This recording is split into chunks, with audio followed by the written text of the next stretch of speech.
Здравствуйте, уважаемые телезрители! В эфире развлекательная программа «Вечер у камина». Вот уже второй год место нашей с вами встречи изменить нельзя. Хотя, если признаться честно, ничего менять и не хочется. Январь, вечер, камин. Это, конечно, не Блоковская улица, фонарь-аптека, но звучит тоже многообещающе. Чем не место и не время для приятного общения. А с нашими сегодняшними собеседниками другого общения просто быть не может. Они жизнерадостные, влюбленные, активные. Впрочем, пусть они о себе расскажут сами. Мы спортивные, экстремальные, не унывающие никогда, жизнерадостные. Я бы сказала, много-много букв. Я бы сказала это одним словом: сильные.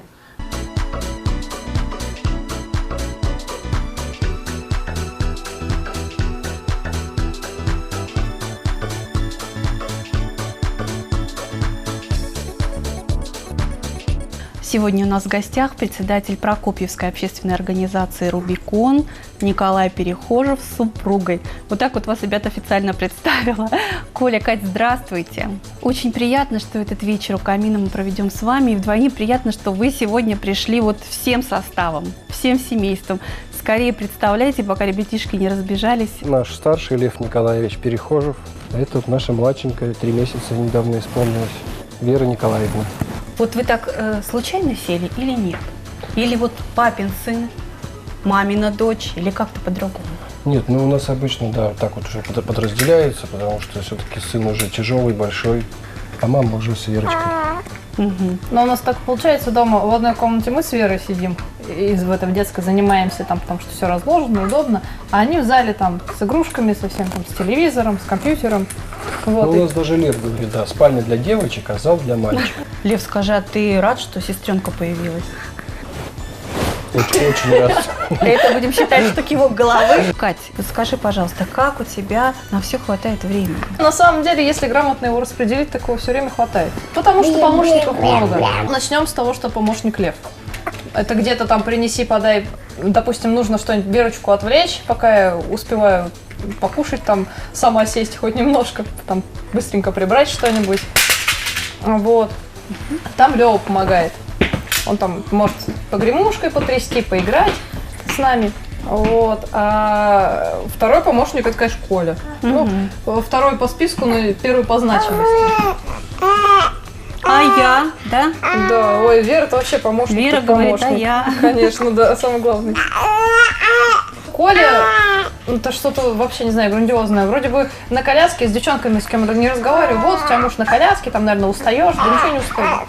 У нас просто, во-первых, грамотные обязанности потом распределены. Я не мою посуду вообще, я не подхожу к плите. Я такая счастливая женщина, которая не бывает на кухне. Потому что Коля готовит великолепно. Вот. И это самая главная помощь, конечно, для меня. Коля, это обязанность или удовольствие? Да, и обязанности, и удовольствие, потому что деваться некуда. Я, допустим, проблематично для меня вынести мусор, поэтому я, естественно, взваливаю на себя то, что мне доступно, то, что могу, умею и получается. Ребят, ну вот классическая, да, жена шея, муж голова. У вас это вот так в семье или нет? Ну, шея иногда, да, пытается взбухнуть, но куда Повернуть деваться, не туда, куда конечно. хочется, да? Молодая, умудренная опытом 23-летняя женщина все равно пытаться доминировать в чем-то. Ну, голова все-таки, да, стараюсь быть я, потому что и жизненный опыт, и, не знаю, руководящий опыт тот же самый сказывается. Да и разница в возрасте. Последнее слово за тобой. Стараемся, чтобы было так. Тебя это устраивает, как за каменной стеной? Конечно, любые проблемы. Я вот занимаюсь, у меня, значит, рожай, воспитывай, дом прибирай. Ну, там, работой занимайся своей какой-то там журналисткой, а уже все остальное, любые проблемы решает Коля. Ребят, ну вот если говорить, у вас вы такие разные. Коля такой настоящий мужчина, сдержанный, рассудительный, да, такой правильный весь. И уже повзрослевший, такой действительно заматерелый, да. И матерый, да. И Катя такая, ну, вот чуть-чуть повзрослевшая девочка, такая очень эмоциональная, мне кажется, даже импульсивная, да, где-то. А как вот взаимопонимание находится? Не знаю, мне кажется, даже если можно пофилософствовать на эту тему, то половинки одного целого, они всегда разные. То есть где-то, не знаю, трещина пошла там, с другой стороны здесь идет дополнение.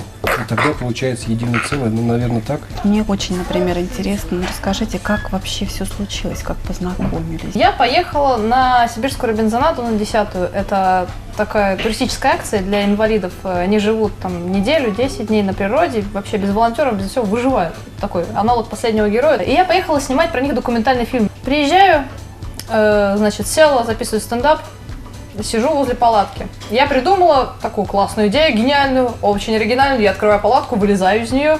А что говорить, я не придумала. А прямо напротив нашей палатки стояла палатка Колина. Смотрю, наблюдает. И потом такой, ну давай, говорит, это что у тебя там такое? Я говорю, да блин, не могу никак придумать стендап. Я уже все там 10 тысяч слов придумала. Но никак все не то. Он такой, ну иди сюда, давай вместе подумаем. Я говорю, а что ты? Он говорит, да, я раньше работал на телевидении, вот он мне придумал стендап, потом этот фильм меня еще завоевал кучу наград, благодаря этому стендапу, наверное. И что ты увидел, когда смотрел за этой бешеной девочкой, которая из палатки в палатку ныряла?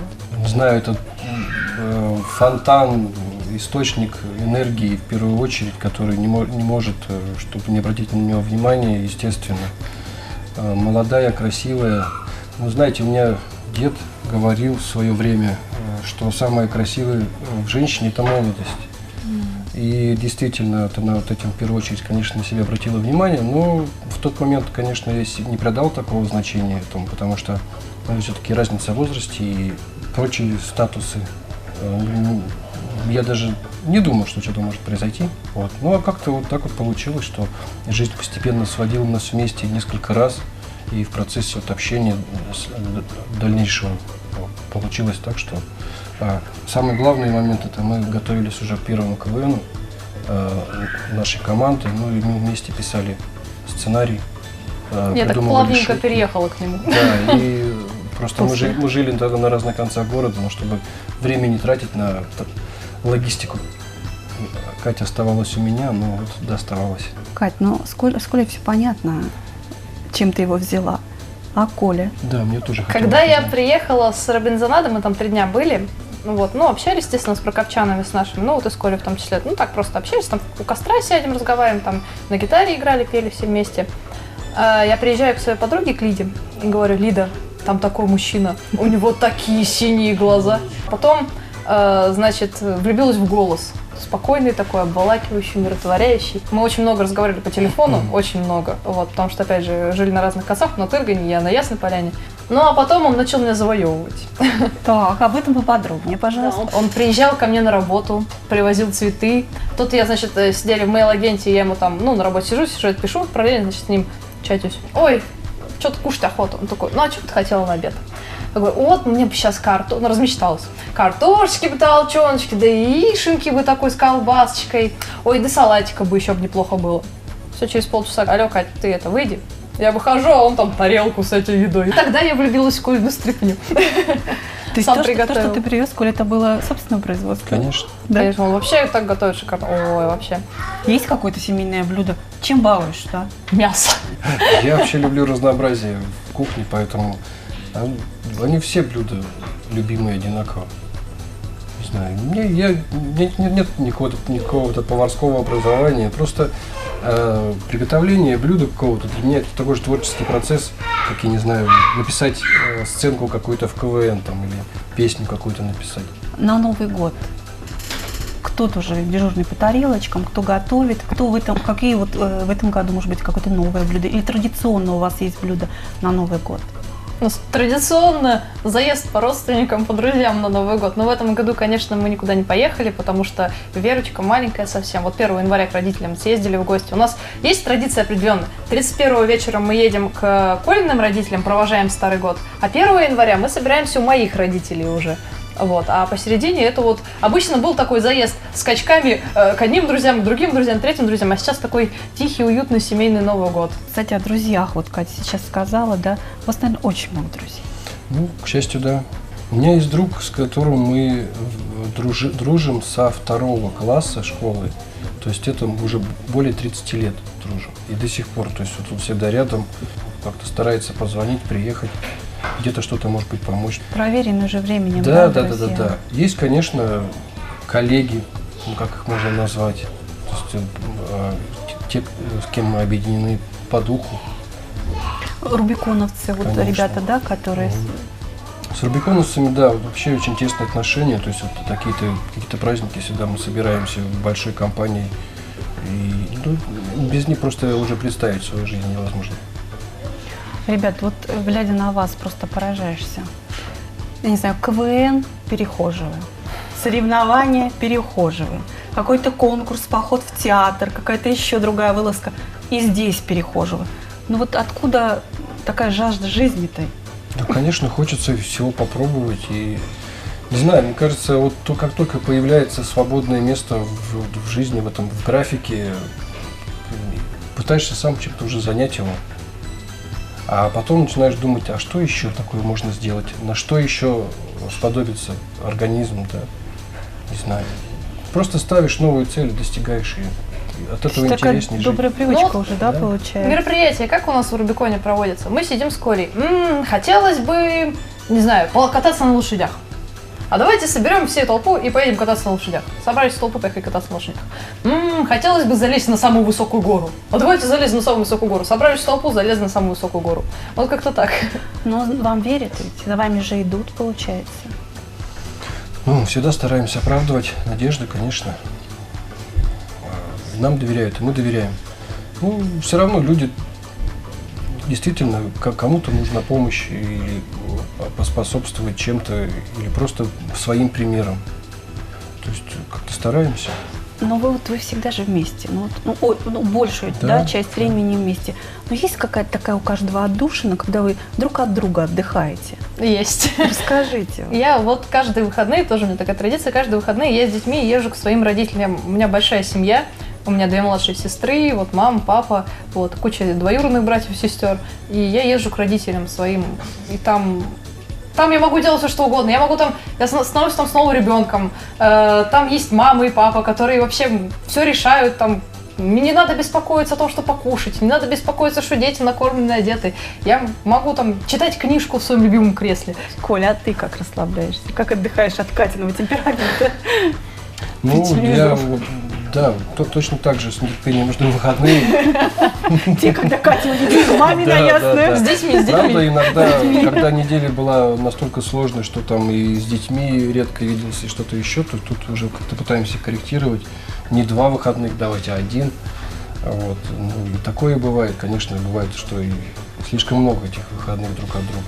А вообще, не знаю, и люблю кино хорошее посмотреть, которое тут действительно дает там, на 1,5 часа возможности от всего обособиться, отдохнуть. И сейчас вот, тесно подсел на книги, надеюсь, что буду после них лучше засыпать. Получилось, что и до 3 часов могу просидеть и обо всем забыть. Но вы считаете себя счастливой семьей?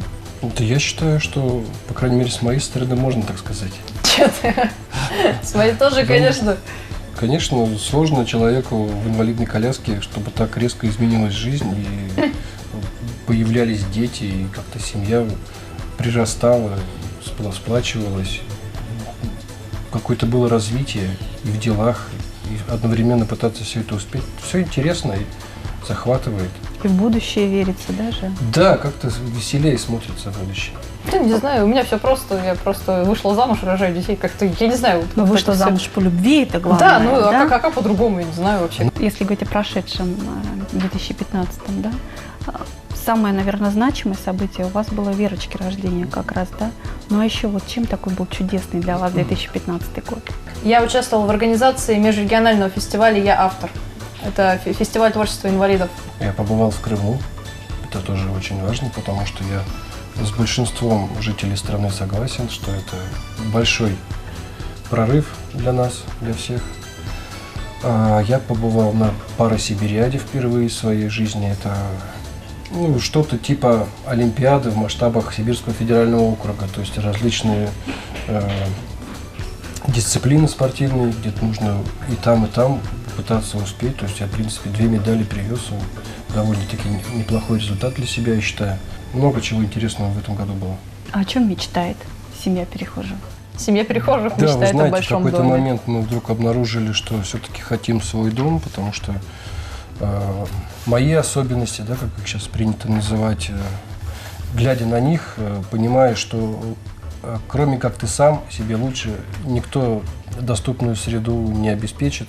А здесь, строя свой дом, можно это все сделать так, как тебе это нужно и удобно. Вот, то есть, и, знаете, как-то начали все-таки поглядывать в частный сектор, скажем так. Ну, хотелось бы, конечно, местечко, чтобы было живописным, замечательным, и дом большой, но пока сложности с этим, конечно. Будем, главное, мечтать, а там посмотрим, может, она и сбудется.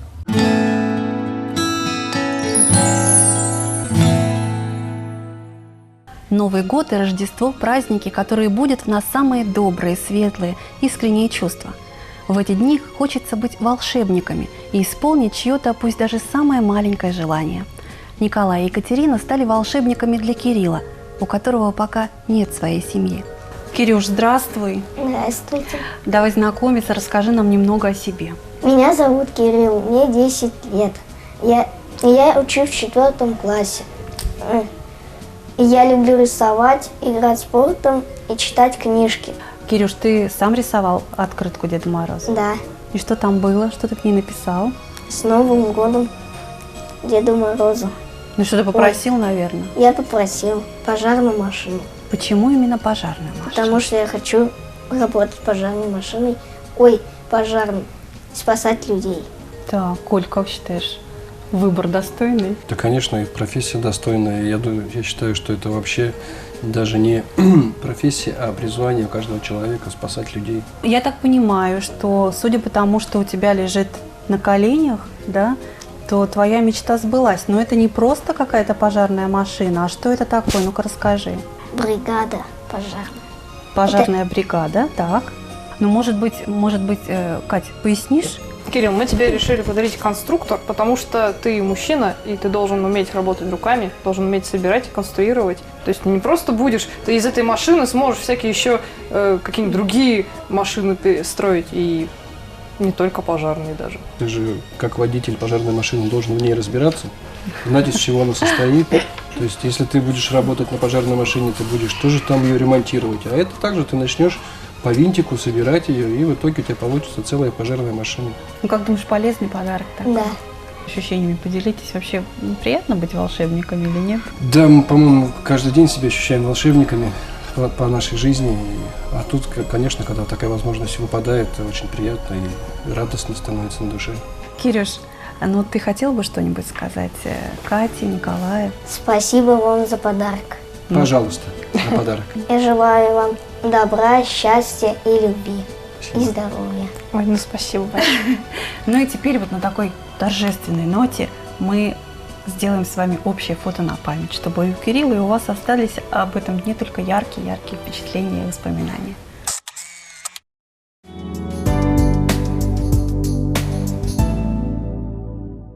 Кульминационная точка нашей сегодняшней встречи. Давайте пожелаем сейчас нашим телезрителям. Дорогие прокопчане, друзья, родные, мы вам желаем в новом году, чтобы все ваши мечты сбывались в первую очередь. И не бойтесь мечтать о чем-то таком, что вам кажется совершенно нереальным. Поверьте, жизнь преподносит не такие сюрпризы, и может так произойти, что все сбудется. В первую очередь мечтайте и надейтесь на лучшее. Я от себя хочу сказать, что самое главное в жизни – это семья. Не забывайте о своей семье, не забывайте о своих родителях, не забывайте заниматься с детьми, не забывайте о сестрах, братьях, потому что всем им нужно ваше внимание, и будет вам счастье. Ребят, я тоже, в свою очередь, желаю вам все, что вы мечтаете, и дом, и пополнение в семействе, и какие-то новые творческие успехи, да, и спортивные, чтобы это тоже у вас все осуществилось в этом году. Большое спасибо вам за общение, было с вами очень тепло и уютно.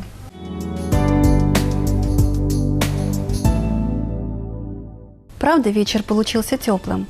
Так бывает, когда проводишь его с интересными, искренними людьми. От такого общения чувствуешь себя разбогатевшим и счастливым. Конечно, немного грустно от того, что все даже самое хорошее заканчивается, но грустить нам осталось недолго. Помните, место встречи изменить нельзя. Поэтому я вам назначаю свидание завтра в это же время на 27 канале. Проведем вечер вместе.